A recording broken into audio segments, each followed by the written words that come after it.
അക്കാലത്ത് ഗലീലക്കാരായ ഏതാനും പേരുടെ ബലികളിൽ അവിടെ രക്തം കൂടി പീലാത്തോസ് കലർത്തിയ വിവരം ആ സമയത്ത് അവിടെ ഉണ്ടായിരുന്നവർ യേശുവിനെ അറിയിച്ചു. യേശു ചോദിച്ചു, ഇവയെല്ലാം അനുഭവിച്ചതുകൊണ്ട് അവർ മറ്റെല്ലാ ഗലീലയേക്കാൾ കൂടുതൽ പാപികളാണ് എന്ന് നിങ്ങൾ കരുതുന്നുവോ? അല്ല എന്ന് സത്യമായി ഞാൻ നിങ്ങളോട് പറയുന്നു. പശ്ചാത്തപിക്കുന്നില്ലെങ്കിൽ നിങ്ങളെല്ലാവരും അതുപോലെ നശിക്കും. അഥവാ സിലോഗോയിലെ ഗോപുരം ഇടിഞ്ഞു വീണ് കൊല്ലപ്പെട്ട ആ 18 പേർ അന്ന് ജെറൂസലേമിൽ വസിച്ചിരുന്ന എല്ലാവരേക്കാൾ കുറ്റക്കാരാണെന്ന് നിങ്ങൾ വിചാരിക്കുന്നുവോ?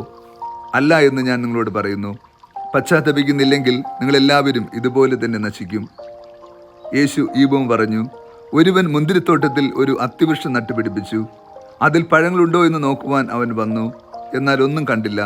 അപ്പോൾ അവൻ കൃഷിക്കാരോട് പറഞ്ഞു, 3 വർഷമായി ഞാൻ ഈ അത്തിവൃക്ഷത്തിൽ ഫലമന്വേഷിച്ചു വരുന്നു, ഒന്നും കാണുന്നില്ല. അത് വെട്ടിക്കളയുക, എന്തിന് നിലം പാഴാക്കണം? കൃഷിക്കാരൻ അവിടത്തോട് പറഞ്ഞു, യജമാനനെ, ഈ വർഷം കൂടി അത് നിൽക്കട്ടെ. ഞാൻ അതിൻ്റെ ചുവട് കിളച്ച് വളമിടാം. മേലിൽ അത് ഫലം നൽകിയേക്കാം. അല്ലെങ്കിൽ നീ തന്നെ അത് വെട്ടിക്കളഞ്ഞുകൊള്ളുക.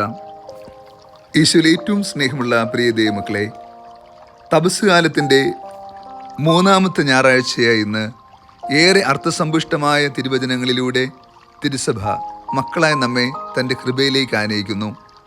ഇന്നത്തെ ആദ്യ വായന പുറപ്പാടിൻ്റെ പുസ്തകത്തിൽ നിന്ന് നാം ധ്യാനിക്കുമ്പോൾ ദൈവമായ കർത്താവ് മരുഭൂമിയിൽ വെച്ച് മോസസിനെ തൻ്റെ തിരുഹിതം നിറവേറ്റുവാൻ വേണ്ടി തിരഞ്ഞെടുക്കുകയും അവൻ അതേ എന്ന് ഉത്തരം നൽകിക്കൊണ്ട് ദൈവപിതാവിൻ്റെ തിരുവിഷ്ടം നിറവേറ്റുവാൻ മനസ്സാവുകയും ചെയ്യുന്നു.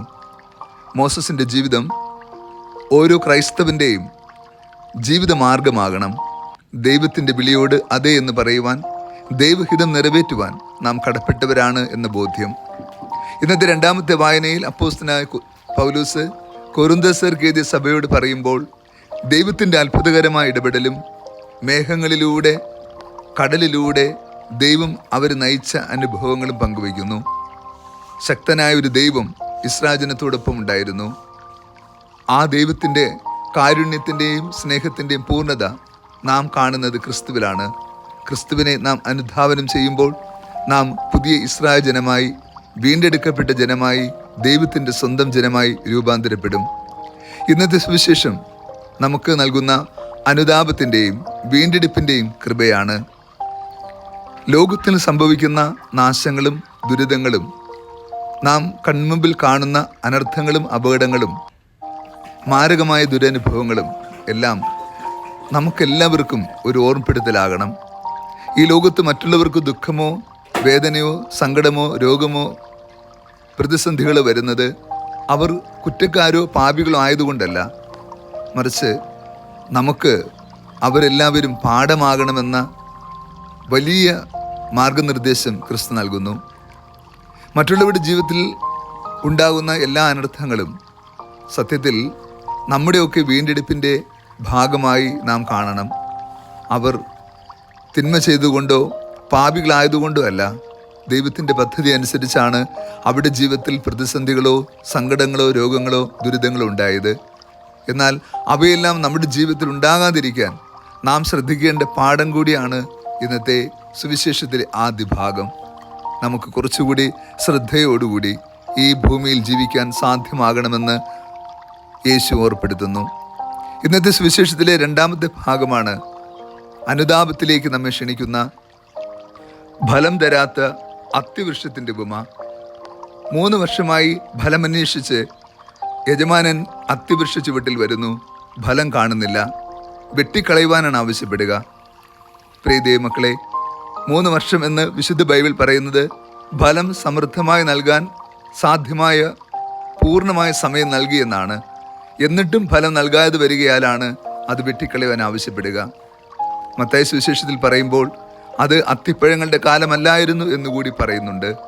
ഓർക്കുക, ഈ അത്തിവൃക്ഷം ഇതൊരു വൃക്ഷമല്ല, ഞാനും നിങ്ങളുമാണ്. കാരണം എന്തെന്നോ, ഭൂമിയിലെ എല്ലാ ഫലവൃക്ഷങ്ങൾക്കും ഒരു പ്രത്യേക സീസണിൽ മാത്രം ഫലം നൽകിയാൽ മതി. എന്നാൽ ഞാനും നിങ്ങളുമാകുന്ന അത്തിവൃക്ഷത്തിന് അപ്രകാരം ഒരു സീസണില്ല. എല്ലായ്പ്പോഴും ഫലം സമൃദ്ധമായി നൽകുവാൻ കടപ്പെട്ടവരാണ് നമ്മൾ. പരിശുദ്ധമായ തപസ്സുകാലമായതുകൊണ്ട് മാത്രം നാം നല്ലവരായി ജീവിച്ചാൽ പോരാ എന്ന ഓർമ്മപ്പെടുത്തലാണ് ഇന്നത്തെ സുവിശേഷമെന്ന് ഓർക്കുക. നാം എല്ലായ്പ്പോഴും നന്മയിലും സ്നേഹത്തിലും ക്ഷമയിലും വിശ്വാസത്തിലും ദൈവം ആഗ്രഹിക്കുന്ന കൃപയുടെ ഫലങ്ങൾ പുറപ്പെടുവിച്ച് ജീവിക്കാൻ കടപ്പെട്ടവരാണ്. കാരണം യജമാനൻ നാം ആകുന്ന അത്തിവര ചുവട്ടിൽ എപ്പോഴാണ് വരുന്നതെന്ന് നമുക്കറിയില്ല. ആകയാൽ നമുക്ക് കുറച്ചുകൂടി ശ്രദ്ധയോടുകൂടി ദൈവം ഇഷ്ടപ്പെടുന്ന നല്ല ഫലങ്ങൾ നൽകുന്ന നല്ല വൃക്ഷമായി രൂപാന്തരപ്പെടുകയും ദൈവത്തിൻ്റെ തിരുവിഷ്ടം നിറവേറ്റുവാൻ നിരന്തരം പരിശ്രമിക്കുകയും ചെയ്യാം.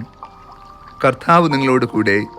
സർവശക്തനായ ദൈവം പിതാവും പുത്രനും പരിശുദ്ധാത്മാവും നമ്മെ സമൃദ്ധമായി അനുഗ്രഹിച്ച് ആശീർവദിക്കുമാറാകട്ടെ. ആമേൻ.